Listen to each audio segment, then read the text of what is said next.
Upgrade your sleep with the award-winning Pod 4 Ultra by 8 Sleep, a smart mattress cover that fits easily over your existing mattress with adjustable temperature settings ranging from 55 to 110 degrees. You and your partner can each enjoy customized comfort on your own side of the bed.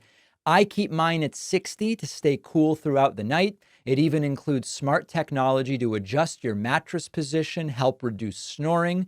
Plus, you'll have 30 days to see if it's the right fit for you. Visit 8sleep.com/Pacman and enter code Pacman for $350 off. The link is in the description. Well, we have a very interesting situation developing in MAGA country. Bernie Sanders and AOC are pulling massive crowds in some of the reddest of red states. Not a joke, not an exaggeration. This is just real on the ground turnout in deep red states. Idaho, Utah, Bernie and AOC are getting tens of thousands of people to come out and show up at rallies in places that Trump won by 30 and 40 points. Here's Bernie at the latest Fight Oligarchy rally, this one in Folsom, California, talking about the turnout and talking about what it means as far as he's concerned. So in this pivotal moment in American history, what I have discovered as Alexandria and I go all over this country, we are seeing unbelievable turnouts. We were in Idaho. We had 12,000 people coming out in Idaho, most conservative state in the country. We had 20,000 people in Salt Lake City, a Republican state.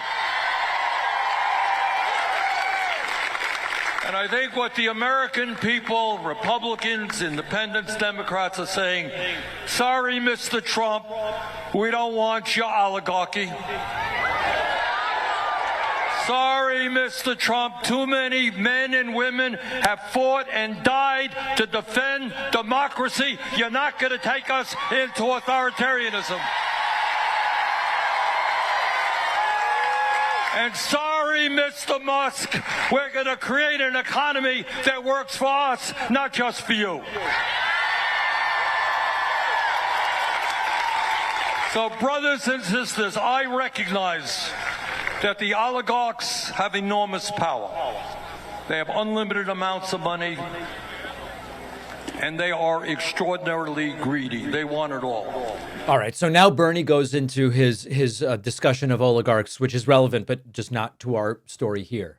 AOC talking about the exact same topic at this same rally, which is that Trump country, it seems like this is our country, she says.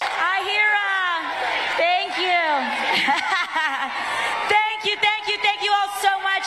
You know, I heard that someone started flying a plane with a banner that said, this is Trump country.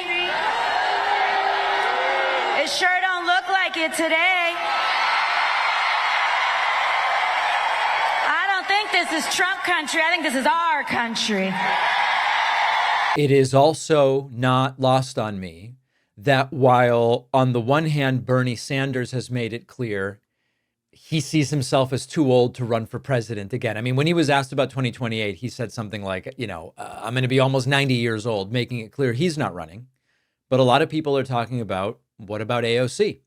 And concurrent with these rallies, record crowds, red states, firing people up, concurrent with these rallies, we have new data, and I'm not going to do this to you for the next 3.5 years. Don't worry. But because it's relevant to our discussion today, we have new data, average of 2028 Democratic primary polling, significant bump for AOC. You've got Kamala Harris at 30-31, and to some degree it makes sense, even though I don't believe that Harris should be the nominee in 28 if we have many choices. The sort of default path, in a sense, 30%, and then 70% support for people other than Kamala Harris. And at the top of that non-Kamala Harris list is AOC at 11%. just a fraction of a point ahead of the former Secretary of Transportation, Pete Buttigieg. So very interesting to see that as well. Zooming out a little bit from the Dem primary kind of side of things, I think it's just too early to talk about that. The energy and the crowds at these events do represent a problem for Trump, but they also represent a problem for the Democratic establishment. Because if there is a narrative that the corporate media loves to push, it's that rural America belongs to the right. The rallies are blowing that myth totally out of the water. They are suggesting, they don't prove, but they suggest that progressive populism, when it's loud and when it's unapologetic and when it's focused on economics rather than contrived cultural issues or litmus tests, the true progressive populist message can really compete anywhere. So it's not about culture wars. I don't know if you've noticed, but these rallies have not been about woke versus anti-woke. They've been about jobs and healthcare and housing. And just who's fighting for you? Is it the oligarchs? Is it Elon Musk? Or is it not? And the events don't mean that a Bernie or AOC would win in Idaho. Trump's base runs deep in those areas, that it's a mostly Republican state. But what it does mean is that the idea that MAGA owns rural America is a lie. The notion that progressives can't show up in red states is a lie. The myth that working class people will never turn out for left-wing economic ideas, untrue. And even just chipping away at Trump's base could flip some swing districts. It could expand the Senate map by a seat or two. And importantly, it could redefine the way in which Democrats can compete. Because there are many who I believe incorrectly assume that the only way for Democrats to compete in anything but the bluest areas is with these sort of like play to the middle, corporate, centrist Dems. And while that is true in some places, it's clearly not true in many others. And so these rallies are serving a number of important purposes, and we'll see how far they go. You know, things aren't going that well at Trump's Pentagon when the guy who exposed a secret back channel with Elon Musk is getting escorted out of the building for telling the truth. And that's exactly what happened. Let me tell you what's going on. Guy named Dan Caldwell, top advisor to Defense Secretary Pete Hegseth, was physically removed from the Pentagon after he was caught up in an investigation into a classified leak. But what actually happened here is not about Caldwell being careless. It's that he accidentally exposed the real scandal. He is going to be fired because Caldwell outed and exposed the fact that Elon Musk arranged with Pete Hegseth to get a top secret briefing at the Pentagon. Trump and his chief of staff didn't even know about it. And as usual in Trump world, the person who ends up doing the right thing is the one who's punished. So here's what this is really about. Elon Musk and Pete Hegseth coordinated to get a private Pentagon briefing on top secret national security matters. Trump and his chief of staff had no idea it was happening. Dan Caldwell, Hegseth's senior advisor, made the mistake of confirming it. And just like that, he's the one who gets punished. Because we know that in Trump world, doing the right thing often gets you fired. Breaking rules is fine. Covering it up, fine. Telling the truth, no. You're going to get yourself escorted out of the building. And according to Reuters, Caldwell has been placed on administrative leave for an unauthorized disclosure. They're not saying exactly what he revealed, but we know the reason. He confirmed something that they wanted to hide, that Elon Musk is getting secret Pentagon access, and Trump wasn't even in the loop. Caldwell had been identified in a classified leak probe and has been physically escorted out of the Pentagon. He was previously named, by the way, this is not a water boy or someone who gets coffee. He was previously named by Pete Hegseth as the point of contact for coordinating the National Security Council ahead of U.S. military strikes. Not an intern, right? We didn't know him. We barely knew the guy. Meanwhile, Elon Musk is the person getting this access, took billions in government subsidies, controls key defense communications via Starlink, routinely flirts with authoritarian governments around the world, and he is the one getting secret Pentagon briefings coordinated by the Secretary of Defense without the president's knowledge. In a normal world, the scandal would be that this was going on. But this is not a normal world. This is a world that is very much abnormal. And so the person confirming, exposing, making us realize Elon Musk is in this position. Trump didn't know. It's not even clear that he has the clearance for that. That's the individual who gets fired. And of course, this is, to be fair, Democrats and Republicans both will often do the same thing when there are unauthorized disclosures. When you like the content of the disclosure, you focus on that and not whether the disclosure was inappropriate. If you don't like the content of the disclosure, you focus on this never should have been made public.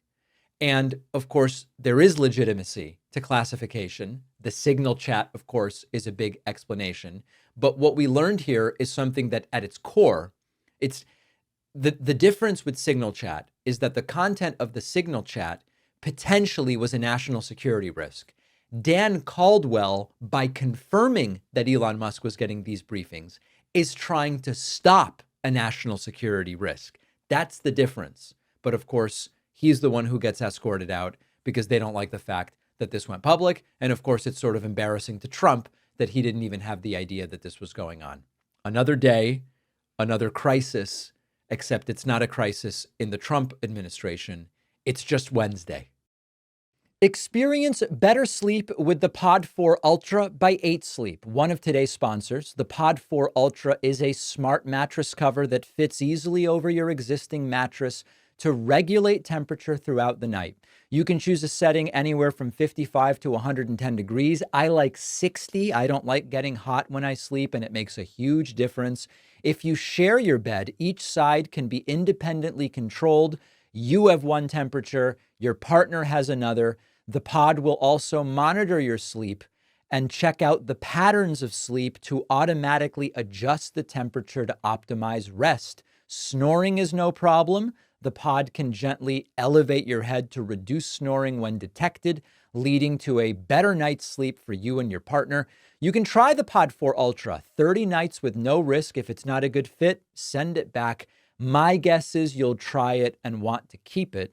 Go to 8sleep.com/Pacman. Use the code Pacman for $350 off your Pod 4 Ultra. The link is in the description.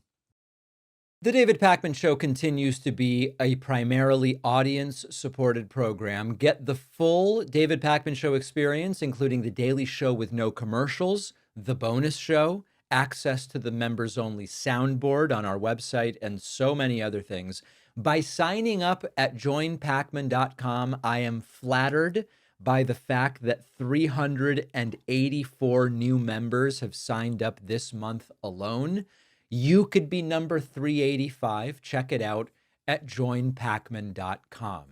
Trump advisor Stephen Miller just had what can only be described as a live, frothing at the mouth legal meltdown. It didn't happen in private. It didn't happen behind closed doors.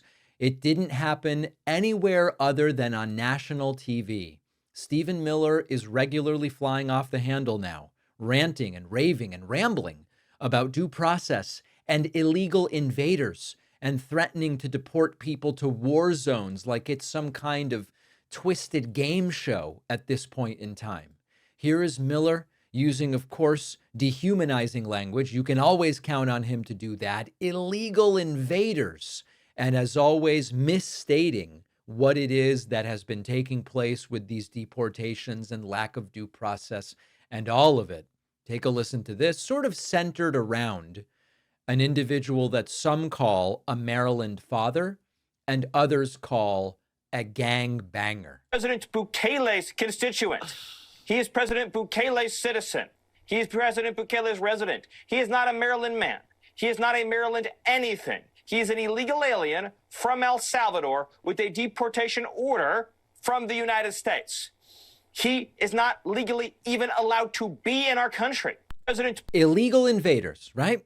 Not people, not asylum seekers, not even immigrants. These are invaders. And this is exactly the kind of rhetoric that Miller is known for. And it's exactly the kind of rhetoric that he uses when he's gearing up to maybe violate an international law or two and then pretend that it's justice. Now, then it gets even more bizarre because in the second clip, Miller starts listing random countries where they could dump people like human luggage or a package delivery. Listen to this. So for two reasons, it's completely invalid. But let's just say we wanted to honor it. We're going to say, okay, fine. Yeah. We're going to honor your request not to live in El Salvador. That means he could be sent to Haiti. He could be sent to Yemen. He could be sent to Syria. I mean, those are all the options on the table under his plea. Isn't this so funny? Isn't this hilarious, the idea here that Stephen Miller is putting forward? This is not policy. This is a revenge fantasy. This is an authoritarianism wet dream. Send people to Haiti. Send them to Yemen, which we're bombing. Send them to Syria, engaged in civil war. Forget safety. Forget due process. Forget international treaties. Forget the Constitution.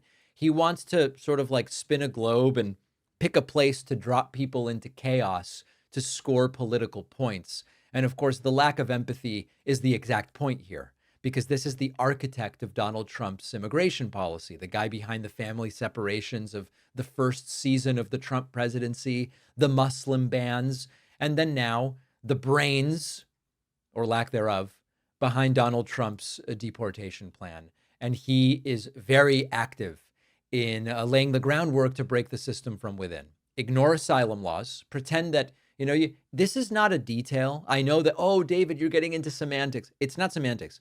If you have applied for asylum and have been given a date to reappear, and you are in the United States awaiting that court date, you are here legally. You're not here on a permanent basis, right? This goes back to Vivek and his parents, actually, Vivek Ramaswamy and his parents, and what they are blurring in terms of the lines between here legally and here permanently. Yeah, no, I mean, listen, if you're awaiting an asylum court date, you don't have permanent residency. You're certainly not a citizen, but you are here legally up until the point at which you skip out on that court date. But they want to ignore that. Oh, these people are here illegally. Strip or ignore due process. Treat immigrants like enemy combatants.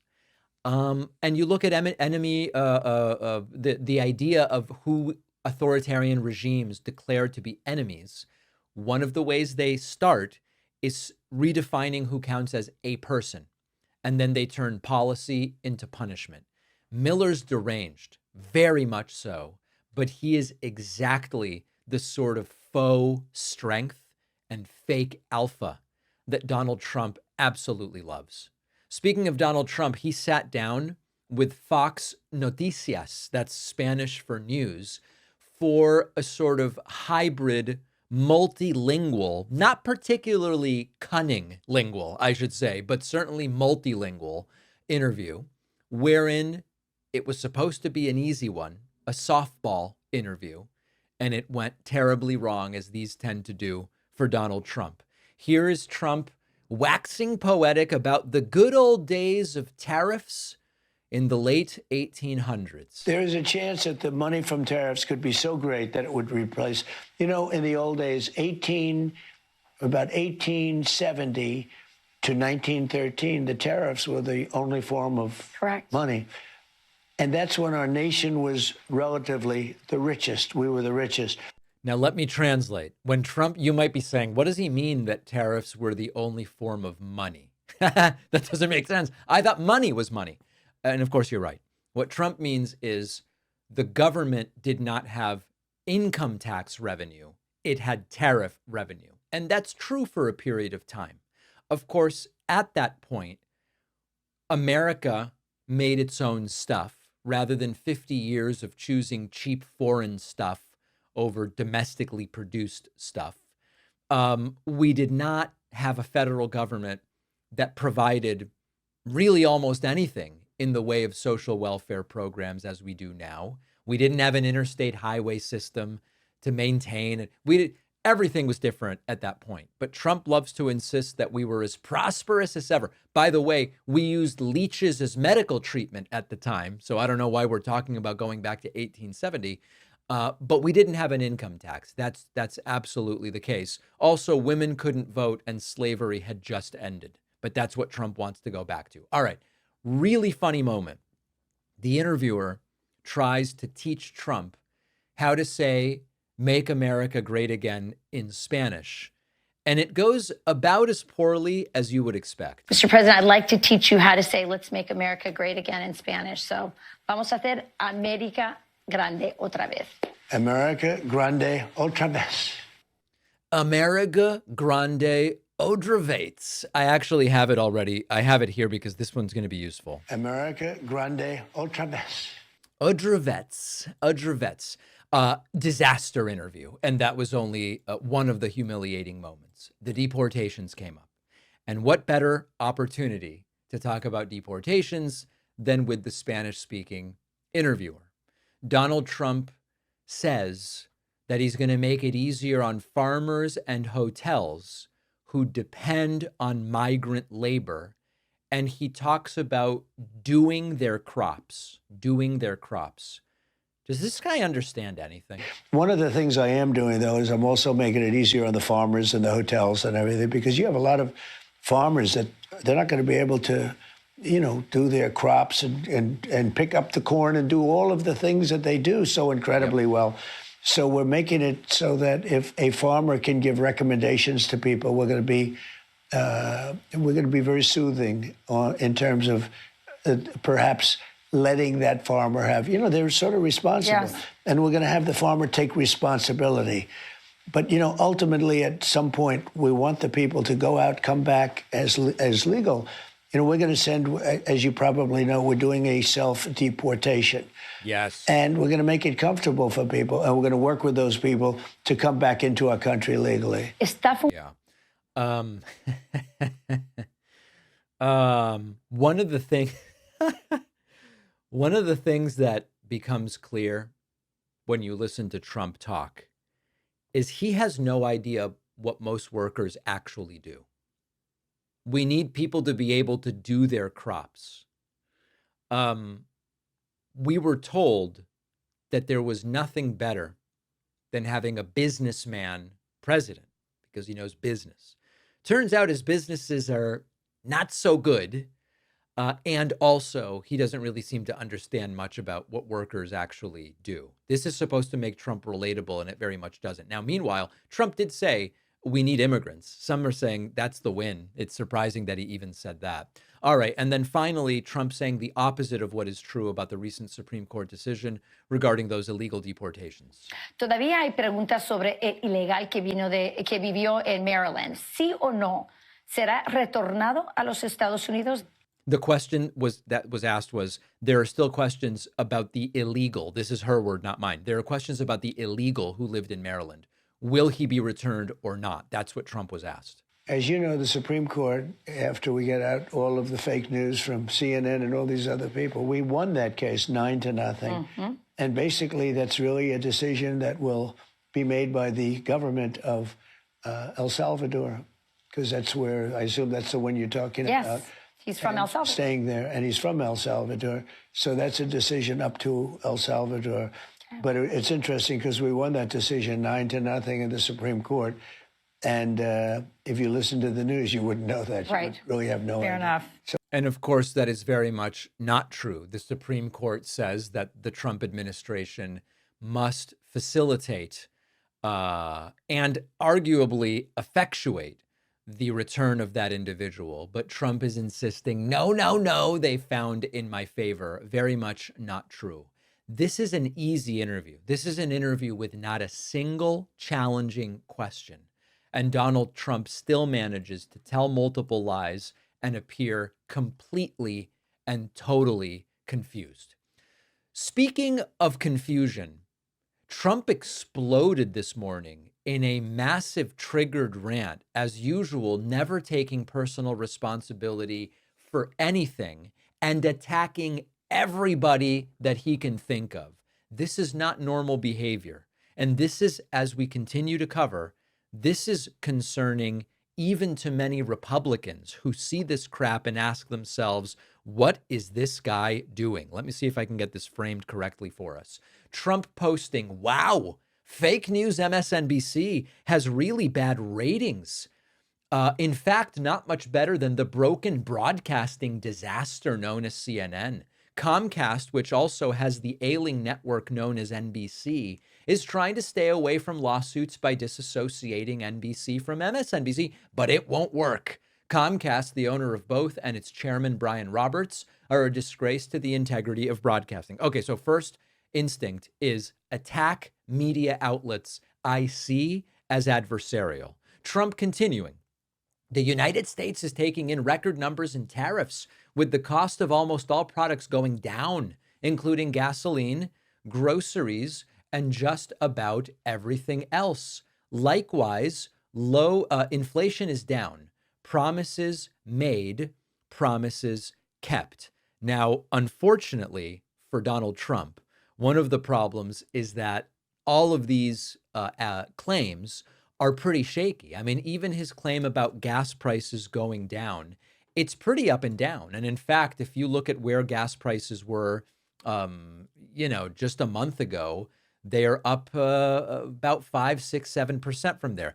These aren't major changes one way or the other, but the victories that Trump is claiming are very much dubious. Trump continuing, Japan is coming in today to negotiate tariffs, the cost of military support, and trade fairness. I will attend the meeting along with Treasury and Commerce secretaries. Hopefully something can be worked out, which is great for Japan and the USA.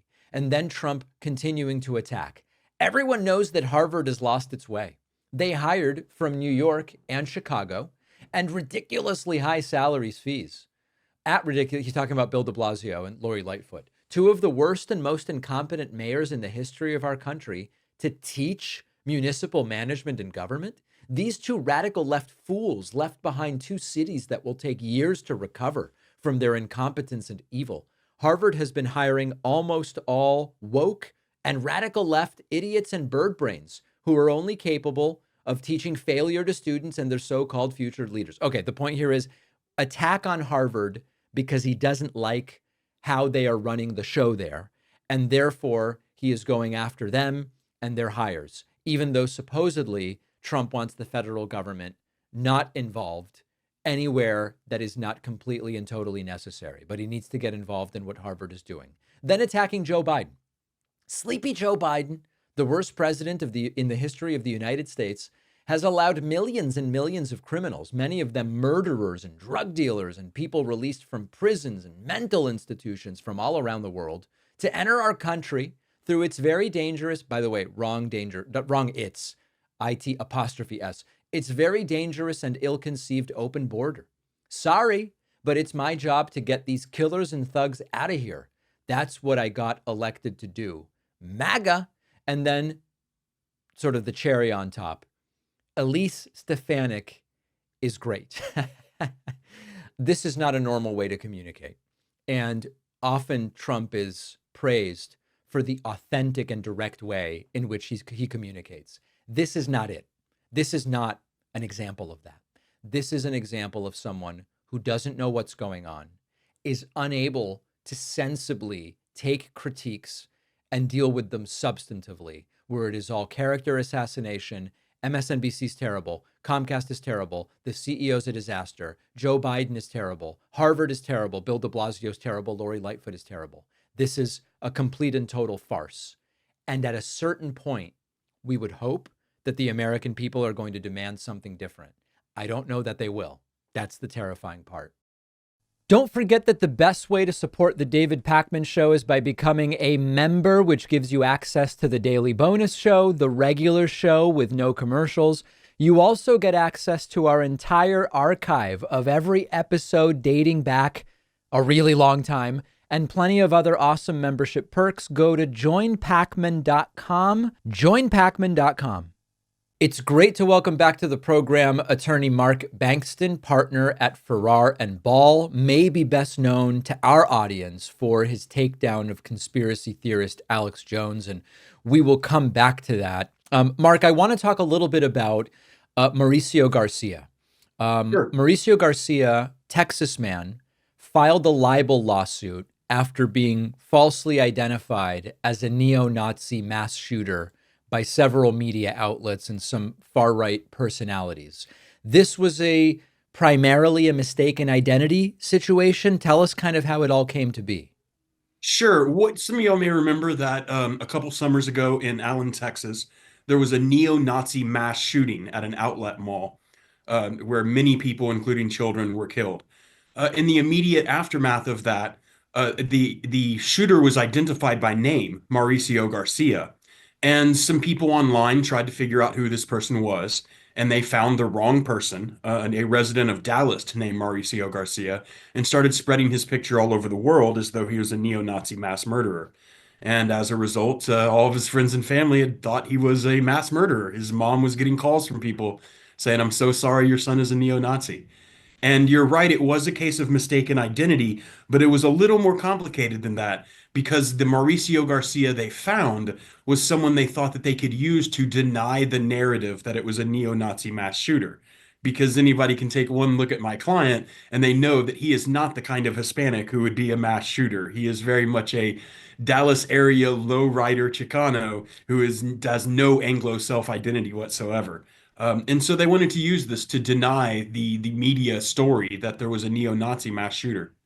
Can you talk about the outlets that ran with the photo and then how the reporting followed from that? Sure. Sure. A lot of it really kind of began on the gutters of the internet, the traditional areas that we see this misinformation come from, which is these sort of anonymous Twitter accounts on far right Twitter. That spread into the next level of the media ecosystem, which is these right-wing independent outlets that mainly do internet reporting. And these are people like Tim Pool's media business, Owen Schroyer at InfoWars, and Steven Crowder. All were in on this sort of thing. After that happened, it started to spread into even the more mainstream outlets. And when I say mainstream, I use that a little bit tongue in cheek because the next place it went was Newsmax. And so that's just one rung up this right-wing fake news machine. What was actually surprising is to see that after it went to those places, it was also used by Televisia Univision, who has traditionally been known for being a very responsible media outlet. You know, Jorge Ramos is their lead anchor, maybe the most trusted media figure in the world. But a lot of people don't know that in 2022, they merged with Televisia and their entire news department was replaced with some people who are perhaps more friendly to this right-wing ecosystem that is producing this fake news. So give us a sense of the law in terms of what do you have to prove? I believe Texas law gives media outlets a chance to correct mistakes. Is that what the law says, and was that done? In Texas, you have to ask the media outlets to correct. And if they do, that plaintiff is not allowed to pursue punitive damages, which are damages additional on top of his injury to punish that defendant.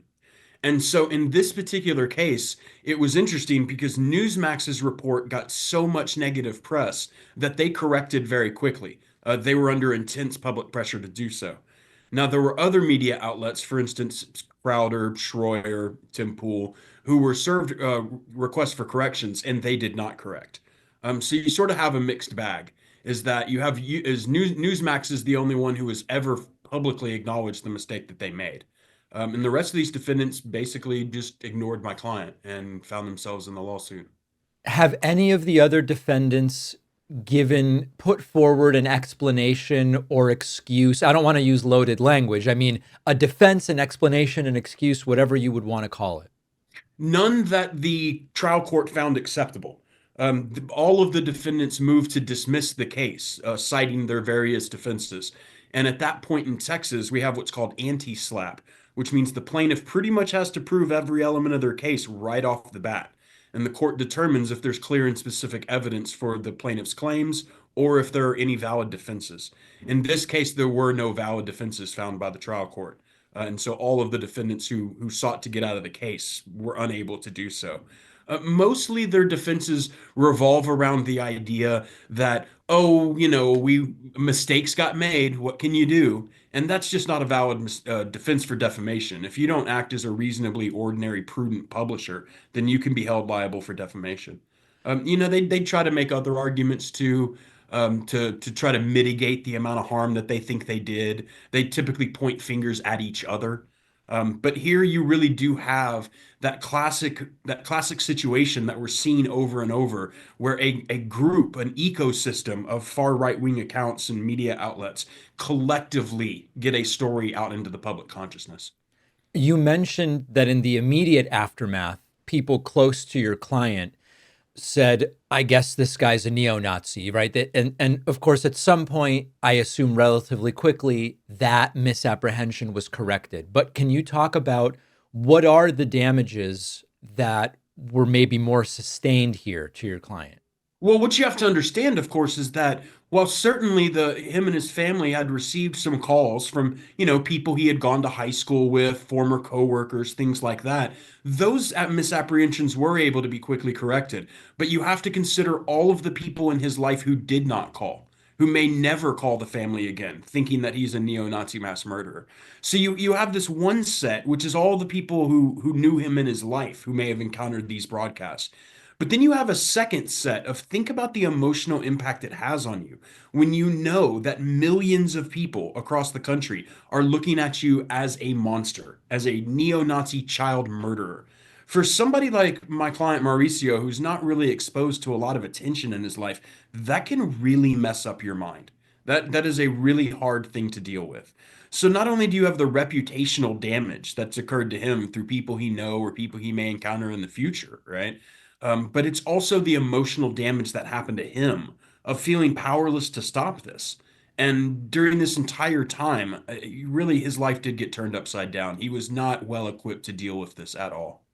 Let me play devil's advocate here. There are some who would say, listen, I'm sensitive to what Mark is saying, and it seems that there was an immediate negative impact. But at this point in time, at a national level, people have moved on from the story, and nobody in a literal sense thinks that your client was the shooter. This is the argument, right? Further, this has the potential to have a really chilling effect on independent creators who are inevitably going to make some mistakes in pursuing stories more quickly, maybe, than corporate media might have the ability to do so. Isn't this really a suppression of an environment of independent media that we should actually generally be supportive of? What would you say to such an argument? So two is I would address both of those points, which is first, there's the famous phrase that a lie gets around the world before the truth puts its pants on. Yeah. And that's very true when it comes to issues like this. Obviously, I've handled a lot of these kinds of cases involving these sort of fake identifications, stories that turn out not to be true. And what I find over and over is, though, that in certain circles, these facts are corrected. There's a certain media watchdog sort of community that understands that these stories were wrong. For the vast majority of people, that image of my client is the image of the shooter in their minds, all these people who are exposed to that. And what's wild is that you still see it referenced online to this day.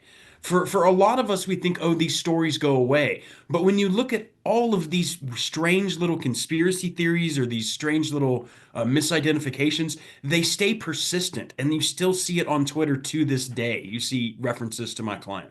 Not only is there that, when you talk about what is really the duty of an independent creator, and for instance, you're yourself in this very position. Yep. I am sensitive to the idea that there needs to be a break on the stranglehold of corporate media and how the world has been informed. I think over the last 10 to 15 years, that has very much happened. That is, we are no longer in an era in which the independent media creator is some sort of, in its infancy or embryonic. This is now the state of the world. More people are getting their news from sources like that than they really are from things like cable news. And so, to me, I understand that mistakes happen. And if mistakes happen after, say, an independent creator follows basic, ordinary prudence in how they approach their job, then there's no cause of action for defamation there, because a mistake can be made without negligence. But when a creator is negligent, when there's affirmative facts in the record that show that they ignored things that were leading them to the truth, where they actively avoided the truth, that's a completely different issue. And that's what we're seeing here. When you look at these depositions, and in fact, you can go by our firm's YouTube channel, you can see the depositions of Steven Crowder, of Univision, of Newsmax, of InfoWars. And you will see that this is not just merely a situation where an explainable mistake occurred. There were several layers of both incompetence and willful indifference to the truth that resulted in this. And when that happens and you're making money off of the information you spread, then yes, when you falsely accuse somebody of the most heinous of crimes, you just simply have to be responsible for that. As of now, who has settled and who hasn't settled? Well, it's interesting because, of course, the settlements that we'll know about are those who were actually in the lawsuit. Now, obviously, as you mentioned, we started demand process before the lawsuit starts. So this is something, a message to media outlets out there. If you settle with me before I sue you, no one will ever know you were in any trouble. No one will have any idea of what happened because that's all confidential. No one will ever know about it. But after the suit was filed, there were several defendants who did settle. The first one of those is Tim Pool, which he, to his credit, faster than any media defendant who was sued in the lawsuit, came forward and resolved the case. Steven Crowder also resolved the case following his deposition. He had moved to dismiss the case. We were granted the ability to take his testimony. After that deposition occurred, he made the correct decision and settled the case. Unfortunately, we still have Newsmax and Univision, and of course, Mr. Schroyer at InfoWars has obviously no intention of settling. So we still have, our two biggest corporate media defendants, Newsmax and Univision, who have decided they'd rather force this man to litigate than resolve the case. So in reading between the lines, you're saying there are some who settled before even being named in a lawsuit that you are not in a position to name because that was the whole point of settling before the lawsuit. That is absolutely correct. Yes. All right. And what's interesting is I think most traditional media outlets, that's the way they go. When there is an actual legitimate case and it's not frivolous, most responsible media outlets settle up and take accountability for what they did. Unfortunately, I tend to sue, most of the media outlets I sue do not tend to fit that mold. Let's switch gears a little bit and follow up on something from when we last spoke to you. One of the things that has become the subject of much discussion since the verdicts against Alex Jones that you were involved in is manipulations around bankruptcy filings and auctions. And, we don't have to rehash the last period of time about it, but my audience knows that there were clearly moves made to try to avoid having to pay out any money. And when I asked you, what can you ultimately do to collect? You were a little cagey at the time and you said, we have ways to do it. We now have some time that has gone by. Have you found ways to collect from Alex Jones? Yes, we have. Unfortunately, the bankruptcy was a very long process and not productive in most of the ways that you would want it to be. Because you don't have the most cooperative and easy to work with defendant. But that bankruptcy process was very successful at sequestering and holding secure monies that were held by Free Speech System, the parent company of InfoWars. And during that process, the court-appointed trustee has been able to collect quite a large pool of money. That money is going to be liquidated and paid out to the families. And that's a fairly substantial amount of money, obviously nowhere close to their verdict size. But there is already that pot of money is already there. There was some, your viewers may know that the parent company of The Onion has made attempts to purchase the IP of InfoWars and take over that intellectual property. That deal is still very much in the works. That unfortunately couldn't be worked out in the bankruptcy itself, but that is also still in the cards. And finally, there are Alex Jones's personal assets.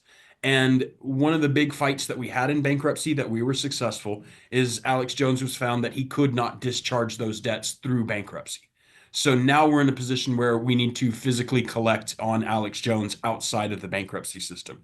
We've just exited the bankruptcy system now.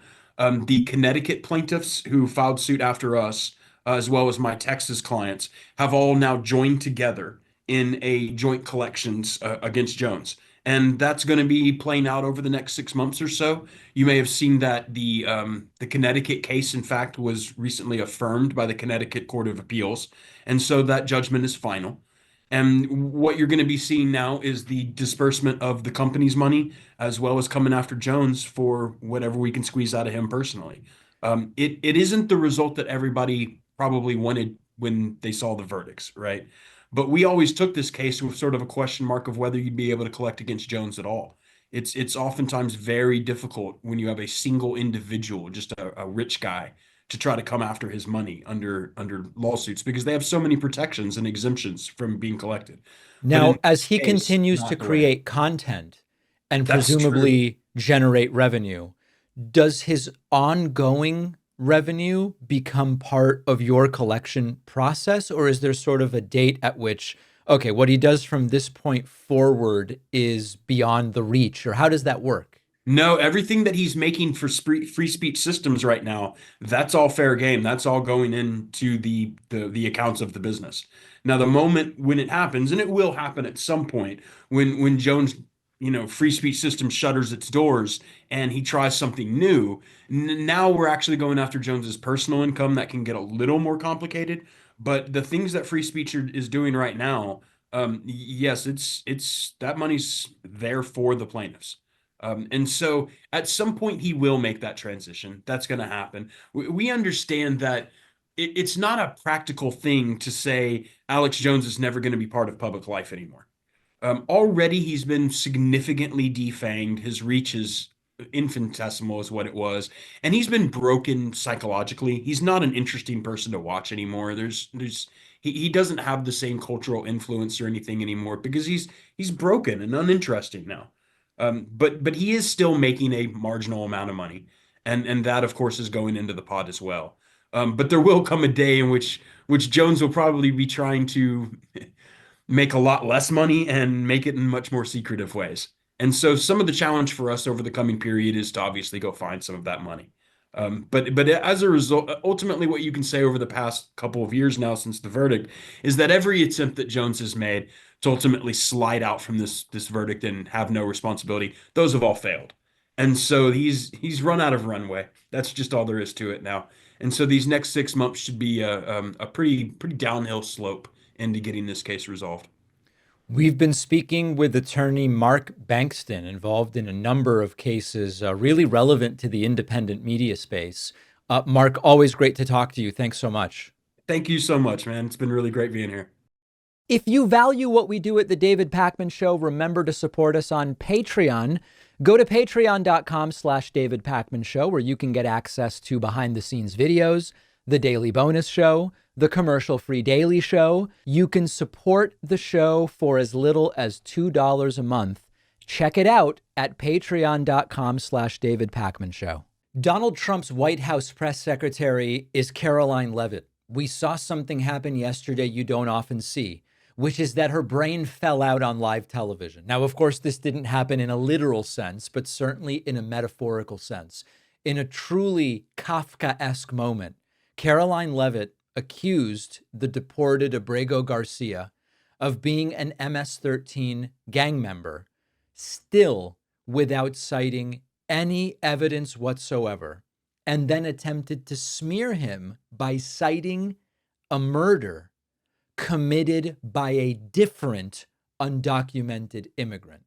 A true disgrace. This is where we are. On that note, the Democrat and media outrage over the deportation of Abrego Garcia, an MS-13 El Salvadorian illegal alien criminal who is hiding in Maryland, has been nothing short of despicable. Based on the sensationalism of many of the people in this room, you would think we deported a candidate for Father of the Year. That's because, unfortunately, many in this country care more about this quote-unquote Maryland father, a legal alien MS-13 gang member, than a Maryland mother and an American citizen who was brutally murdered at the hands of a different illegal alien. Now, a different illegal alien? What? Why is that relevant to the deportation of this individual? Of course, I am referring to Rachel Morin.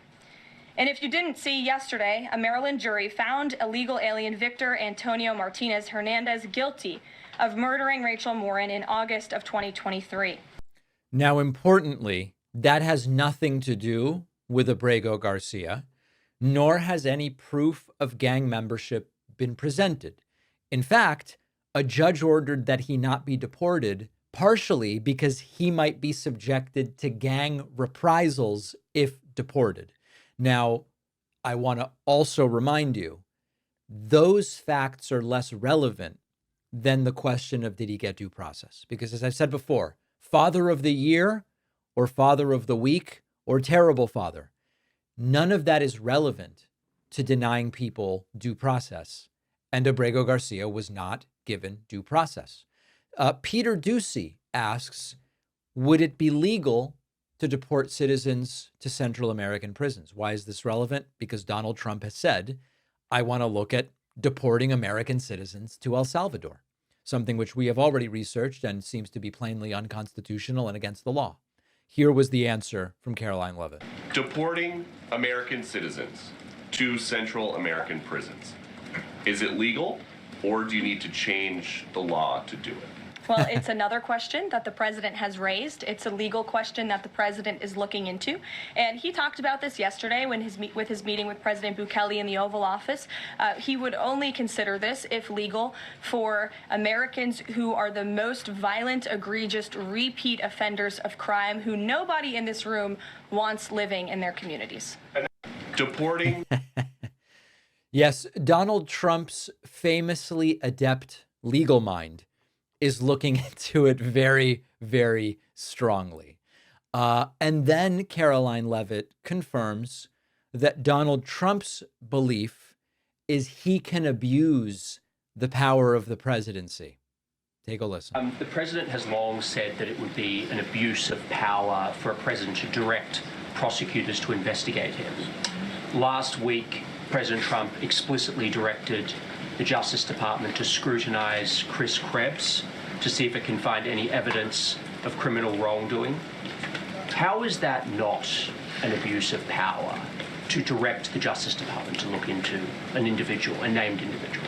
Look, the president signed that executive order. It's the position of the president in this White House that it's well within his authority to do it. Otherwise, he wouldn't have signed it. And he signed it, and that's his policy. Now understand that there is not really an answer there. There is not a denial. There's not an explanation of the legal basis. It's just Trump's doing it. He's doing it, and it's different when Trump does it. You know, remember when the president does it, it's not illegal, from Richard Nixon? Well, Trump's version is when President Trump does it, it's not illegal. But when other presidents do it, it is against the law. This is where we are right now as a country. And it's regrettable and it's deplorable, but it's dangerous because it was Abrego Garcia recently, and now it's Christopher Krebs. But when is it you? And that's the terrifying aspect of this.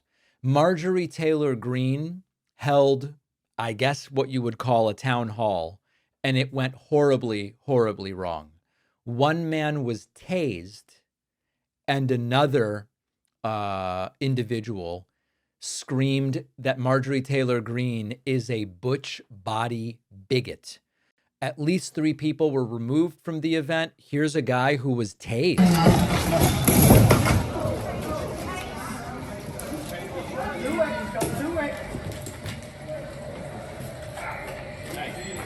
All right, so there's a lot of wrestling going on. I'm going to pause it before the tasing just because I think showing the tasing would be not good in terms of the clip actually being shown to people on various platforms. I think it would be deprioritized if we actually show the tasing. Then another protester, as they were being escorted out, yelling, "You butch body bigot," at Marjorie Taylor Greene. It's kind of hard to hear, but let's see if we can. That are not just living at the border. Ladies and gentlemen, they're all inside the interior of the United Ladies and gentlemen. States. All inside the interior of the United States. You can head out. The protest is outside. Thank you very much. Protest is outside. There you go. you butch body bigot. Now, personally, I'm not a fan of body shaming. I want to make that very clear. Sometimes if you're a disgusting and deplorable person and treat other people in disgusting and deplorable ways, the consequence can be that you will then be treated in an equally disgusting and deplorable way. Not a fan of the body shaming, to be clear, but it is something that I've read in medical journals can sometimes happen to people. We then had another protester with a sign that said "Jail for Insider Traders" removed from the town hall. Very raucous environment. Live in a place where I am one of the members of Congress that usually has the highest amount of death threats. As a matter of fact, as I live in a place where So you could kind of see that person being pushed out. And then finally, Marjorie Taylor Greene dealt with a question about Trump being physically or mentally unwell. She did not like this question. Okay, listen. What are you doing to protect us in the 14th district from the damage and extreme hardship of Trump's tariffs? Gutting of Social Security and Medicaid. Wow. Doge gutting our government with a chainsaw approach and the utter destruction and ignoring of our Constitution and rule of law. He is not well physically or mentally, and he's making nonsensical orders based on his whim of the day. Pretty good question, I have to say. How are you going to rein him in to protect us? Oh, poor Christina. Poor Christina. Well, I'm sure, Christina, you think that you're pretty smart. But the reality is you are being completely brainwashed by whatever source of news you listen to. The facts are this. No one has lost their Social Security. No one has lost their benefits. Criminals have lost it. Yes. Fraudsters have lost it. Yes. And illegal aliens have lost it. Yep. And if you want to defend those people where you hate our country and you hate America, what am I going to do? I am going to stand by my president. I am going to support my president. And I'm going to fight for his agenda with everything I have in Congress. And that is what is called a cult member. The cult grip is strong with this one. You know, we've been covering that Republicans are increasingly reticent to hold town halls because they get protested and they end up looking like absolute fools. This is a prime example of that. And after seeing this, I understand why they don't want to do the town halls. On the bonus show today, we are going to talk about a Maryland senator who is traveling down to El Salvador to see exactly what is going on with Abrego Garcia. Is he even alive? Is a question that's increasingly being asked. Secondly, Trump wants to give money to some migrants to self-deport. We will discuss it. And finally, for the first time in a very long time, Republicans are less trusted than Democrats on the issue of the economy. We will discuss all of those stories and more on today's bonus show. Remember that my book, The Echo Machine, now a New York Times bestseller, if you can believe it, thanks to you, continues to be available everywhere books are sold. If you've bought the book, please remember to review it. We are now, where are we? On Amazon, we are at 853 reviews.